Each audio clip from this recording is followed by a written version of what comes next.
नमस्कार, मी श्रोती राहुल बुलेटिनमध्ये आपलं स्वागत करते। सुरुवातीला मोठी आणि महत्त्वाची घडामोड। ठाकरे बंधूंच्या भेटीगाठीचं सत्र सुरूच आहे। आज राज ठाकरे यांनी त्यांच्या आईंसह उद्धव ठाकरेंची मातोश्रीवर भेट घेतली। स्नेहभोजनानिमित्तानं ठाकरे बंधूंची पुन्हा भेट झाली आहे। 20 वर्षांनंतर राज ठाकरेंच्या आई मातोश्रीवर आल्या। यावेळी ठाकरे बंधूंमध्ये राजकीय चर्चा झाल्याची सुद्धा शक्यता आहे।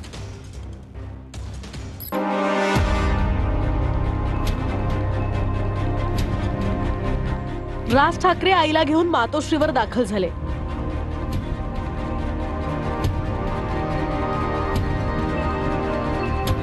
बारा वाजता राज ठाकरेंनी माहीम मधल्या एका खासगी कार्यक्रमालाही हजेरी लावली।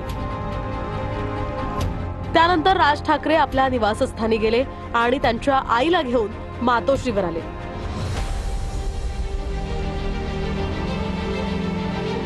तब्बल 20 वर्षांनी राज ठाकरेंच्या आई मातोश्रीवर गेल्या। दरम्यान राज ठाकरेंनी मातोश्रीवर जाताना छत्रपती शिवाजी महाराजांचा अश्वारूढ पुतळा आणि तुळसही सोबत नेली। राज ठाकरेंच्या बहीण जयवंती देशपांडे आणि त्यांचे पती अभय देशपांडे यासह त्यांचा मुलगा यश देशपांडे हे सुद्धा त्यांच्या सोबत होते।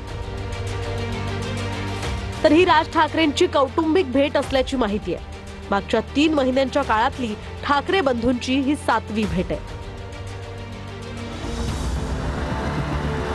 5 जुलै रोजी हिंदी सक्ती विरोधी मेळाव्यात दोन्ही ठाकरे पहिल्यांदा एकत्र आले। 27 जुलैला उद्धव ठाकरेंच्या वाढदिवसानिमित्त राज ठाकरे मातोश्रीवर गेले। त्यानंतर 27 ऑगस्टला उद्धव ठाकरेंनी राज ठाकरेंच्या घरी जात गणपती बाप्पाचं दर्शन घेतलं। त्यानंतर 10 सप्टेंबरला उद्धव ठाकरे राज ठाकरेंच्या शिवतीर्थ या निवासस्थानी गेले। तर 5 ऑक्टोबरला संजय राऊतांच्या नातवाच्या बारशात दोन्ही ठाकरे बंधूंची भेट झाली। तर 5 ऑक्टोबरलाच राज ठाकरे मातोश्रीवर गेले।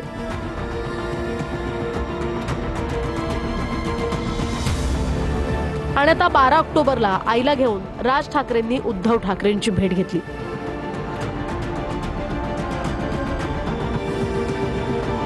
दरम्यान दोन्ही ठाकरेंमधले कौटुंबिक संबंध बरेच सुधारले असल्याचं आता चित्र आहे। ठाकरे बंधूंची मनं जुळल्याचंही दिसतंय। आता युतीची घोषणा कधी होणार याचीच प्रतीक्षा आहे। चांगला आहे। उद्धवजी आणि राजसाहेब हे पारिवारिक ते भाऊ आहेत। शेवटी या राज्याची देशाची सांस्कृतिक आणि पारिवारिक परंपरा आहे।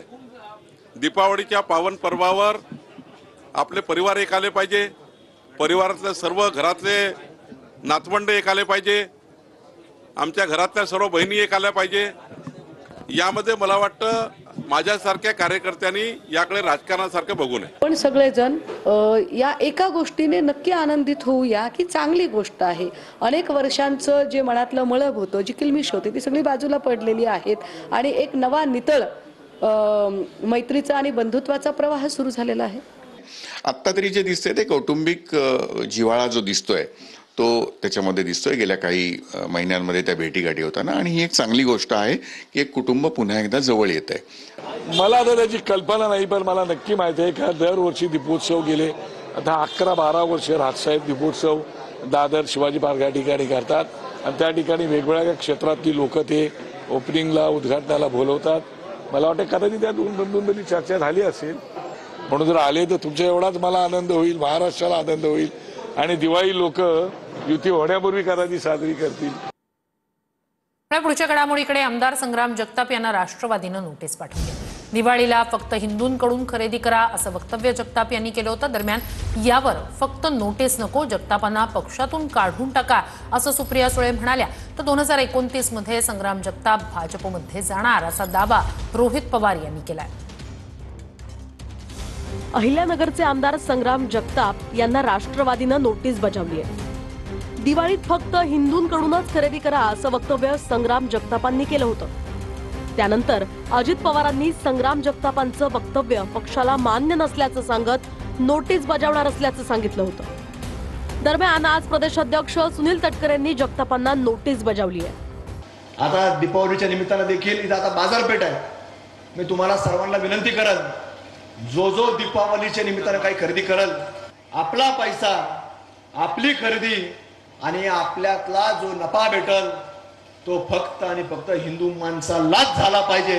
अशा प्रकारची दीपावली आपण प्रत्येकाने साजरी करावी. पक्षाच्या विचारधारेला धरून नाहीये, याबद्दल आम्हाला त्यांना नोटीस काढावी लागेल असं मी सांगितलेलं होतं. तशा पद्धतीनं नोटीस काढलेली आहे. पक्षाच्या विचारधारेपासून तुम्ही काही जरी बोलायला लागला तर कुठलाही पक्ष, कुठलाच पक्ष ते सहन करणार नाही म्हणून नोटीस दिलेली आहे. अजितदादांनी नाराजी व्यक्त करत आपल्याला नोटीस पाठवल्याचं बोललेलं आहे.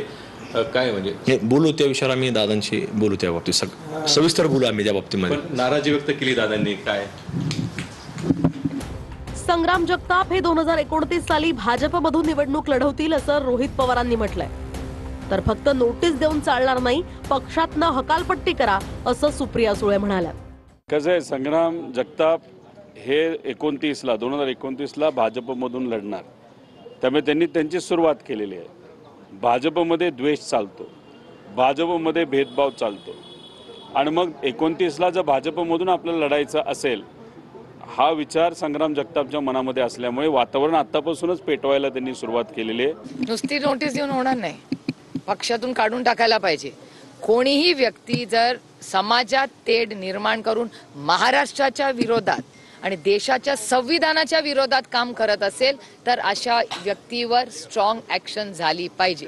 सगळेच जण धर्माच्या बेसिसवर पहिलं ते विभाजन झालं की हा पक्ष हिंदुत्ववादी, हा पक्ष सेक्युलर, आणि त्यानंतर जे होत गेलंय ते अगदी थेट बिहार सारखं महाराष्ट्राची परिस्थिती. मी असं नाही म्हणणार की फक्त बीड आणि पुणेच आहे, पूर्ण महाराष्ट्राची परिस्थिती अतिशय बिकट होत चाललेली आहे.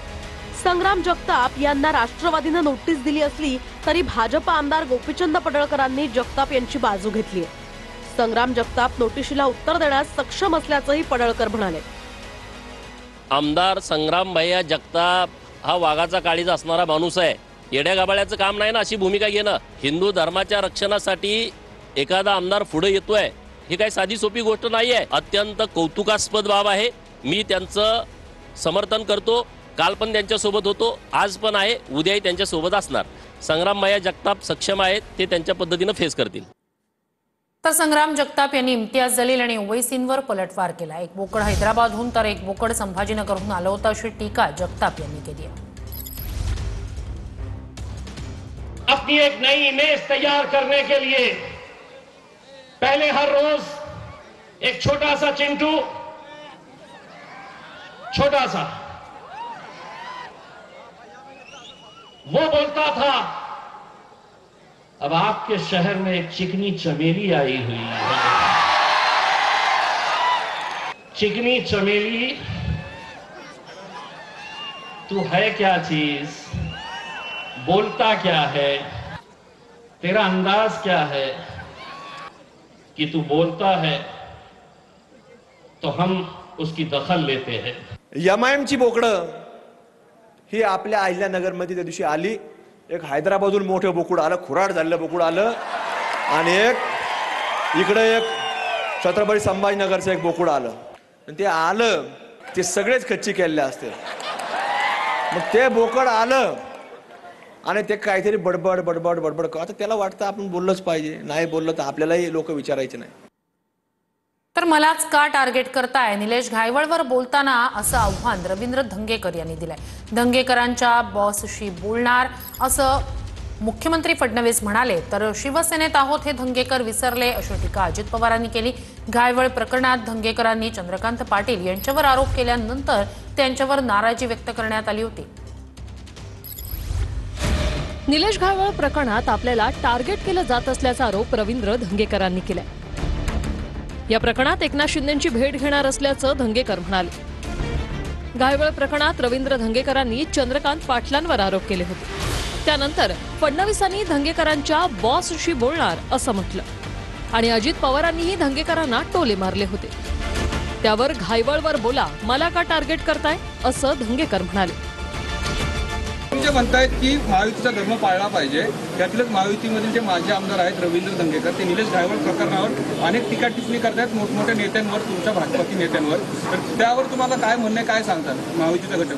नाही, मी त्यांच्याबद्दल काय बोलणार आहे, मी त्यांचे जे बॉस आहेत त्यांच्याशी बोलेन ना, नाही त्यांच्या बॉसशी बोलेन. आता काय झालंय, रवींद्रजींच्या अजून लक्षातच येईना की आता आपण काँग्रेसमध्ये नाही, आपण शिवसेनेमध्ये धनुष्यबाणामध्ये आहे आणि आपले नेते हे एकनाथराव शिंदे साहेब आहेत. निलेश घायवळवर बोला ना, रवी धंगेकर बोलतोय, माझ्या पाठीशी उभे राहिले पण सगळ्यांनी या धंगेकर बोलतोय. तुम्ही मलाच टार्गेट करताय, मी तुमचं काय दुश्मन आहे का? आपले जे दुश्मन सगळ्यांचे जनतेचे, त्यांच्या मागं माझ्या बरोबर राहा ना, माझ्या मागं नका, बरोबर राहा, माझ्या पुढे जा, मी लांब थांबतो, पण तुम्ही करा ना, ऍक्शन करा ना काय. निलेश घायवळ पासपोर्ट प्रकरणात धंगेकरांचा आवाज दाबण्याचा प्रयत्न सुरू असल्याचा आरोप रोहित पवारांनी केलाय. तर घायवळचा विषय केंद्रीय गृहमंत्री अमित शहांकडे मांडणार असल्याचं सुप्रिया सुळे म्हणाल्या. मुख्यमंत्री आणि उपमुख्यमंत्री आपल्या पदाचा वापर करून दंगेकर जे लोकांच्या वतीने बोलत आहेत त्यांचाच आवाज बंद करतायत. माझं उलट या नेत्यांना असं म्हणणं आहे की दंगेकर साहेब काय म्हणतात हे तुम्ही समजून घ्या. लोकांच्या बाजूने बोलत त्याचा आवाज बंद करण्यापेक्षा गुंडागर्दी या पुण्यातून कशी कमी होईल याचा एक अंदाज घ्या. जयशंकरजी आणि माननीय अमित भाई शाह यांच्यापर्यंत हा विषय नक्कीच दिल्लीपर्यंत नेणार आहे आणि दिल्लीमधून याचीही इन्क्वायरी झाली पाहिजे.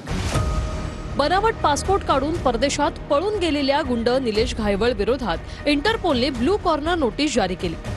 पुणे पोलिसांनी इंटरपोलशी पत्रव्यवहार केल्यानंतर ही नोटीस जारी करण्यात आली. फौजदारी गुन्ह्यात सहभागी असलेल्या व्यक्तींच्या तपासासाठी ब्लू कॉर्नर नोटीस जारी केली जाते. तर मुस्लिम भारताला युद्धाचं घर मानतात असं डॉक्टर बाबासाहेब आंबेडकर यांनी फाळणीपूर्वीच्या पुस्तकात लिहिल्याचं वक्तव्य गोपीचंद पडळकर यांनी केलं. अहिल्यानगरमधील सभेत भाजप आमदार गोपीचंद पडळकर यांनी केलेल्या या वक्तव्यानं नव्या वादाला तोंड फुटण्याची शक्यता आहे. मुस्लिमांसाठी राष्ट्र प्रथम नाही तर इस्लाम प्रथम आहे असं वक्तव्य सुद्धा पडळकर यांनी केलंय. भारत हे मुसलमानांच्यासाठी युद्धाचं घर आहे असं ते मानतात, असं मी म्हणत नाही. महामानव डॉक्टर बाबासाहेब आंबेडकर साहेबांनी 15 ऑगस्ट 1947 ला फाळणी होण्यापूर्वी जे पुस्तक लिहिलंय त्या पुस्तकात लिहून ठेवलंय.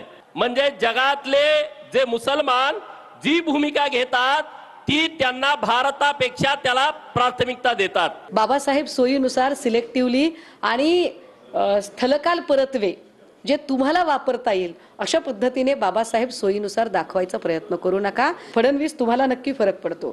तुम्ही आता जे काही पेरून ठेवताय आणि याची जी काही विषारी उगवण येते, या विषारी उगवणीचे डंख तुम्हाला जेव्हा बसतील तेव्हा तुम्हाला याची किंमत मोजावी लागेल. देश नंतर आणि इस्लाम आधी असं असतं तर मग हे देश राहिले असते का इस्लामिक कंट्री सगळे? मग भारतात एवढे मुसलमान कसे झाले असते? अब्दुल कलाम कसे काय आपले राष्ट्रपती झाले असते? ती सवय भारतीय जनता पार्टीने पाळलेले लोक आहेत सगळे. मला वाटतं हे एवढे भोंकण्यासाठीच नेमलेले, त्यामुळे ते भोंकत असतात. त्यांच्या प्रत्येकाला उत्तर कशासाठी द्यायचं? पुढच्या घडामोडीकडे. मुंबई पालिका निवडणुकीच्या तोंडावर कबूतरखान्याचा मुद्दा पुन्हा पेटण्याची शक्यता आहे. जैन समुदायाच्या सभेनंतर आम्ही गिरगावकर संघटना आक्रमक झाले. कबूतरखान्याविरोधात कबूतर go back to Marwar Rajasthan अशा आशयाचे पोस्टर्स व्हायरल होत आहेत. मुंबई महापालिका निवडणुकीच्या तोंडावर कबूतरखान्याचा मुद्दा पुन्हा पेटण्याची शक्यता आहे. जैन समुदाय आणि आम्ही गिरगावकर संघटनेत या विषयावरून तणाव वाढला आहे. कबूतरखान्याविरोधात कबूतर go back to Marwar Rajasthan अशा आशयाचे पोस्टर्स व्हायरल होत आहेत. तर जैन समुदायानं कबूतर वाचवण्यासाठी आंदोलनाची दिशा ठरवली आहे. संरक्षणाचे हत्यार होतं. जेव्हा ही गोष्ट आम्ही सामान्य जनता आणि आम्ही मराठी माणसं उठलो की आमच्या जेव्हा मराठीवरती येईल तेव्हा आम्ही याला करेला कार्य उत्तर देऊ. जे बाळासाहेबांनी सांगितलं होतं त्यांची शिकवण आहे, आम्ही त्यांना फॉलो करणारे मराठी लोक आहेत. कुणाच्या पुढे आम्ही जाणार नाही. आम्ही जे लोकांना विचार करून कबूतरखाना चालू करायला पाहिजे. भले आम्ही मरून जाईल तर चालेल, मग कबूतरखान्याची रक्षा करायची आम्हाला, बस एवढा आम्हाला सांगायचं. बस आता स्थानिक स्वराज्य संस्थेच्या निवडणुकांमध्ये जैन समाज रिंगणात उतरणार आहे. उत्तर भारतीय विकास पार्टी सेना उघडू शकतो तर जैन संघटना का नाही असा सवाल जैन मुनींनी केलाय. पण मी एक जैन मुनी आहे, माझी कोई पार्टी नाही आहे. माझे जे लोक आहेत, माझ्या धर्माचे जे अनुयायी आहेत, त्यांना हा पक्ष काढायची घोषणा केली आहे. मी नाही केली आहे. मी संघटना बनवणार आहे. अखिल भारतीय जे जैन संघटना आहे का जे मी आता जे शांती दूत पाहिजे काहीतरी जे वक्तव्य केलं आहे मी करणार आहे ते. मी कशासाठी, फक्त कबूतरासाठी नहीं. मैं महाराष्ट्र को सिर्फ बाला साहेब ठाकरे को ही मानता हूं और आनंद दीघू को ही मानता हूं, और जो जिस सरकार ने देवेंद्र फडणवीस ने जिस राज्यों को माना है उसको मानता हूं. बाकी मैं किसी नेता को पहचानता नहीं. मरीन लाईन्सला एक जैन क्लब निर्माण झालेला आहे लोढांचा जिमखाना, आपल्याला माहीत असेल. ग्रँड मेडिकल जिमखाना होता, तो जैन समाजाने घेतला. तर त्याचं जे मैदान आहे त्याच्यामध्ये कबूतरखाना करावा ना, 100% करावा. आम्ही तिथे त्यांना दाणे घालायला येऊ कबुतरांना. आम्ही सुद्धा मानवतावादी, दयावादी, भूतदयावादी आहोत. हिंदू हृदय सम्राट बाळासाहेब ठाकरे यांच्यासारखा भूतदयावादी नेता नव्हता. उद्धव ठाकरे आणि बाळासाहेब ठाकरे यांच्यामध्ये तुम्ही भेदाभेद करू नका. मुंबईतील कबूतरखान्यांचा वाद आता निवडणुकीच्या केंद्रस्थानी येण्याची शक्यता आहे. जैन समुदाय न्यायालयीन लढाई आणि आंदोलनाच्या तयारीत आहे. या वादाचा पालिका निवडणुकीवर काय परिणाम होतो हे येणारा काळच ठरवेल.